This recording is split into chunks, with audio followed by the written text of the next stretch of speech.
Vivian Vance was a remarkable actress whose portrayal of Ethel Mertz in the iconic television show I Love Lucy won her the hearts of millions of viewers around the world. Despite her immense talent, however, Vance's life was marked by struggles and disappointments, both on and off screen. From her rocky relationship with her co-star to her battles with alcoholism and illness, the story of Vivian Vance is one of triumphs and tragedies, of a woman who gave everything to her craft but never quite received the recognition she deserved. Vivian Vance's story began in the small town of Cherryvale, Kansas, where she was born as Vivian Roberta Jones on July 26, 1909. She grew up with 5 siblings under the care of her parents, Robert and Euphemia Jones. When Vivian was just 6 years old, her family relocated to Independence, Kansas, where she attended Independence High School. It was during her high school years that Vivian discovered her love for acting. She started taking drama lessons, and soon it became clear to her that she wanted to pursue a career in the performing arts. However, her mother was not supportive of her dreams, and this only fueled Vivian's rebellious streak. To distance herself from her family and pursue her acting career, Vivian changed her surname to Vance. She snuck out of her room frequently, often staying out late to attend acting classes and auditions. In 1930, Vivian got her first big break when she appeared in a play at the Albuquerque Little Theater. This was the start of her career in acting, and she would go on to appear in numerous stage productions over the years. Vivian's talent eventually caught the attention of Hollywood, and she was offered a contract with Radio Keefe Orpheum Pictures. After gaining experience in the local theater scene, Vivian Vance's talent was recognized by the community, and she was sent to study under actress Eva Le Gallienne in New York. This marked the beginning of her journey towards becoming a successful Broadway actress.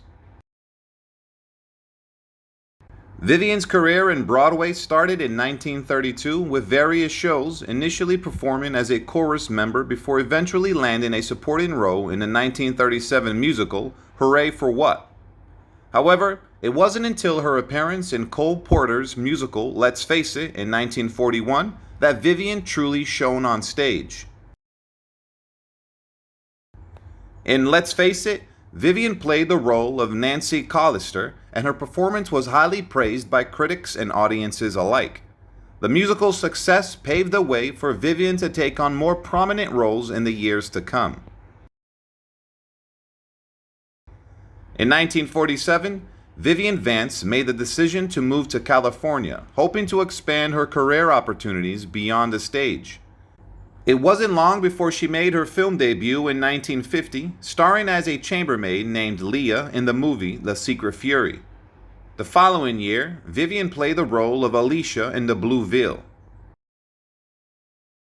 Vivian's career took an unexpected turn when she caught the attention of actor Desi Arnaz and producer Jess Oppenheimer. They were searching for someone to play the role of Ethel Mertz in their upcoming sitcom I Love Lucy.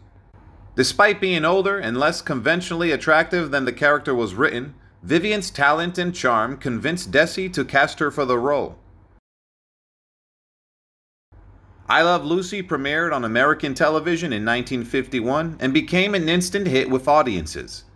Vivian's portrayal of Ethel Mertz alongside Lucille Ball's iconic character, Lucy Ricardo, was a comedic match made in heaven. The chemistry between the two actresses on screen was undeniable, and their friendship off-screen was just as strong. Vivian Vance's role as Ethel Mertz in I Love Lucy made her a household name across America.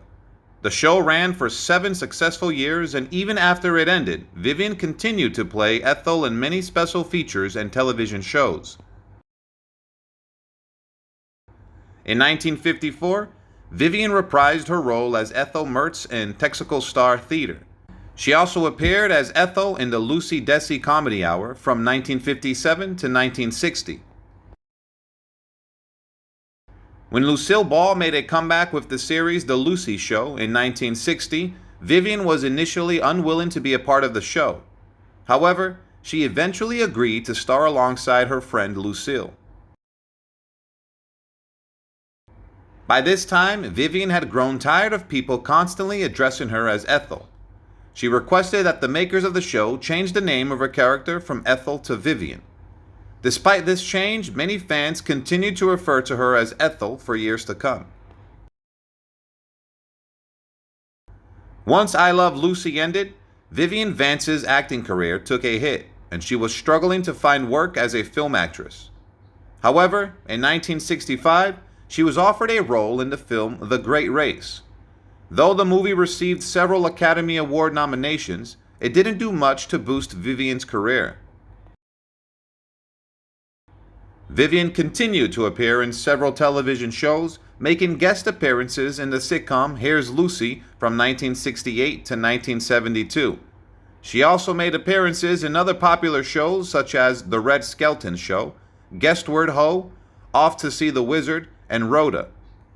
Despite her struggles, Vivian was well loved by audiences and continued to receive critical acclaim for her performances. Vivian had continued to work on various television shows and movies after the conclusion of the Lucy Desi Comedy Hour. In 1972, she lent her voice to a character in the television special The Lorax. She also appeared in other television specials like The Front Page, The Great Houdini, and Getting Away from It All. Vivian reprised her famous character of Vivian in one last television special, Lucy Calls the President. Her final television appearance was in the show Sam in 1978.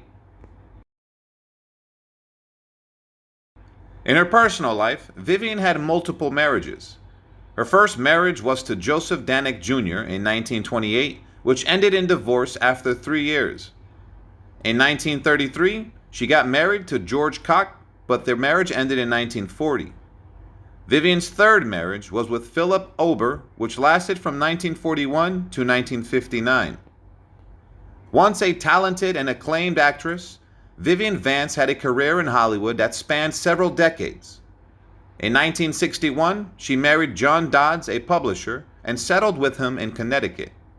Unfortunately, she was diagnosed with cancer and had to undergo treatment.